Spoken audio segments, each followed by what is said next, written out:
नमस्कार दोस्तों, हम आए हैं किसान एक्सपो 2023 में और आज हम आए हैं सोलिस के स्टॉल पे और सोलिस के जो ट्रैक्टर है 348A उसका हम रिव्यू करने वाले हैं।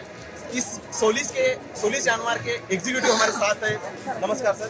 सर आपका नाम बता दीजिए हमारे दर्शकों को। मेरा नाम अमित भारद्वाज है, प्रोडक्ट मैनेजमेंट में हूँ और हमारे जो प्लांट है सोलिस वो हमारा स्थित है होशियारपुर पंजाब में।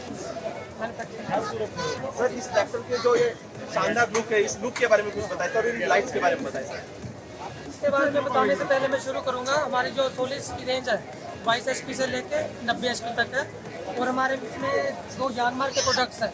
एक आप सामने देख रहे हो, आपके सामने खड़ा ट्रैक्टर, ये है 348 जो कि 48 HP का है और एक 342A है जो कि 42 HP का है। अब इसके लुक के बारे में स्टार्ट करते हैं। पहले तो इसकी बोनेट जो एरोडायनामिक शेप देखिए इसके, जो फिर सबसे हटके मिलेगी आपको यूनिक। प्रोजेक्टर लैंप्स साथ में मिलेंगे आपको। हम प्रोजेक्टर लैंप्स ही देते हैं यहाँ पे ओवरऑल प्रोडक्ट्स में, जो कि नाइट विजन में बहुत कारगर साबित होता है। आप इसकी फ्रंट मैच देख रहे हो, साइड में होल्स देख रहे हो, आप ऊपर देख रहे हो आप। तो ये क्रॉसिंग के लिए है, जो भी रिसर्कुलेशन बनी रहे, ओवर हीट का कोई चांस नहीं होता इसमें। मतलब कूलिंग के लिए है सर। बिल्कुल।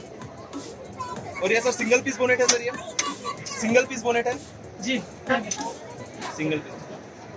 दो सिलेंडर जैक साथ में लगे हैं। उसकी ओपनिंग भी बहुत है, देखिए 180 डिग्री। इसमें यानमार का एक ओवरऑल यानमार ही है, इसमें बताने की जरूरत ही नहीं आपको। इंजन यानमार का, प्लेट लगी है यानमार की और यानमार का ही FIP है इसमें।